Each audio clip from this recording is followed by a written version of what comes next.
بسم اللہ الرحمن الرحیم۔ السلام علیکم۔ جس کی لاٹھی اس کی بھینس۔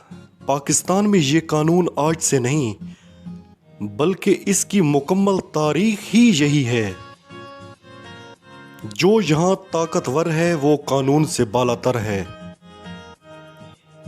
میں انشاءاللہ کوشش کروں گا کہ بہت آسان طریقے سے آپ کو یہ سمجھا سکوں۔ اللہ تعالیٰ نے اپنی آخری کتاب قرآن مجید میں واضح فرما دیا کہ جب دولت اور طاقت پر ایک تھوڑا سا طبقہ قابض ہو جائے تو پھر وہاں عوام کی ایک بہت بڑی تعداد اپنے حقوق سے محروم کر دی جاتی ہے۔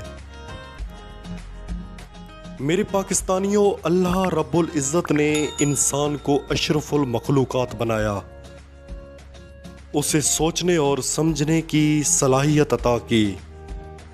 صرف آپ اپنے جسم کے نظام پر ہی غور کر لیں کہ جسم کے اندر دل کی کتنی سخت ڈیوٹی ہے۔ اسے پورے جسم میں خون پہنچانا ہوتا ہے۔ اس کی ڈیوٹی ہے کہ سر سے لے کر پاؤں کی آخری انگلی تک اس نے ہر حال میں وہاں تک خون کو پہنچانا ہے۔ ہمارے پاؤں کی چھوٹی سی انگلی پر ذرا سا کٹ لگ جائے تو فوراً خون بہنا شروع کر دیتا ہے۔ دل جسم کو ایک ایک حصے تک، ایک ایک رگ تک، ایک ایک نس تک خون پہنچاتا ہے۔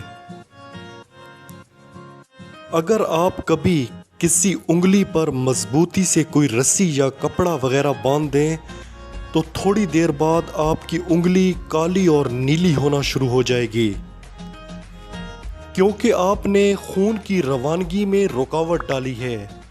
تھوڑی دیر بعد اس انگلی میں طاقت بھی ختم ہونا شروع ہو جائے گی، یعنی آپ نے اس انگلی کا حق ضبط کر لیا ہے۔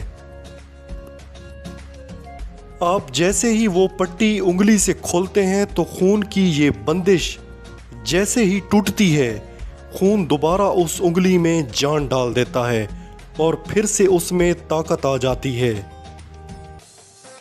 یہ ہے اس قادر مطلق کا بنایا ہوا نظام جس پر فرمایا گیا کہ تم غور کیوں نہیں کرتے ہو۔ آپ پاکستان کو ایک جسم سمجھیں کہ کیا طاقت اور دولت کا خون اس جسم کے ہر حصے میں پہنچ رہا ہے؟ اگر انسانی جسم میں کولیسٹرول کی مقدار بڑھ جائے تو رگیں تنگ ہونا شروع ہو جاتی ہیں، جس کی وجہ سے خون کی روانگی میں رکاوٹیں پیدا ہوتی ہیں۔ رگوں میں خون کا دباؤ بڑھ جاتا ہے جسے ہم بلڈ پریشر کہتے ہیں۔ اسی وجہ سے ہارٹ اٹیک اور فالج وغیرہ کے چانسز بڑھ جاتے ہیں۔ کیا پاکستان کے جسم میں طاقت اور دولت کا خون بلوچستان کے علاقوں تک؟ کیا یہ خون سندھ کی رگوں تک؟ کیا یہ خون خیبر پختونخوا تک؟ کیا یہ خون پنجاب کے اعضاء تک پہنچ رہا ہے؟ طاقت اور دولت کی منصفانہ تقسیم سے ہی قانون کی بالادستی قائم ہوتی ہے۔ کوئی بھی معاشرہ جب منصفانہ تقسیم سے محروم کر دیا جاتا ہے، جسم کا ایک حصہ فالج زدہ اور دوسرا طاقت میں ہوتا ہے۔ آج یہی حال پاکستان کا ہے کہ طاقت رکھنے والے لوگ جسم کا ایک بہت بڑا حصہ مفلوج اور ایک حصے کو طاقتور رکھنا چاہتے ہیں۔ یہاں عوام کے پاس کوئی حیثیت ہی نہیں۔ عوام کے حصے میں صرف غربت، بھوک، افلاس۔ 75 سال میں اس ملک میں ڈیم نہیں بن سکے۔ ہر سال سیلاب، ہر سال عذاب ہمارے سروں پر مسلط ہوتا ہے۔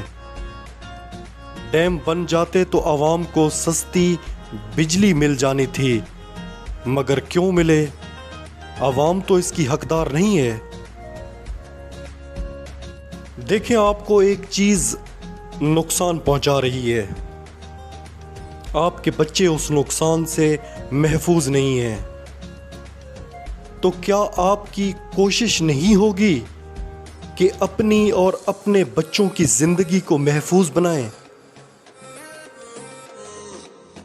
اس ملک کا 70% حصہ زراعت پر مشتمل ہے، مگر اس زراعت سے کتنا فائدہ ملک اور قوم کو مل رہا ہے؟ ہر چیز تو ہم باہر سے خرید رہے ہیں۔ ہمارے ملک کے انصاف کا نظام عام آدمی کو اتنا تحفظ نہیں دیتا جتنا طاقتور کو دیتا ہے۔ یہی تو سب سے بھیانک تقسیم ہے۔ نیچے آپ پورے نظام کو دیکھیں کہ نہ بہتر تعلیم ہے، نہ بہتر علاج، جہالت، قتل و غارت، ایک مکمل ٹینشن زدہ ماحول ہے۔ روز آپ کی اخباریں خوفناک خبروں سے بھری ہوئی ہوتی ہیں۔ ایک طرف وہ طبقہ ہے جس کے پیٹ میں معدے نہیں، امرو عیار کی زنبیلیں ہیں جو بھرنے میں نہیں آتی، اور ایک طرف وہ لوگ جن کو 14ویں کا چاند بھی روٹی کی طرح لگتا ہے۔ آخر میں ساحر لدھیانوی کا ایک شعر ہے کہ فن جو نادار تک نہیں پہنچا، فن جو نادار تک نہیں پہنچا، سمجھو اپنے معیار تک نہیں پہنچا۔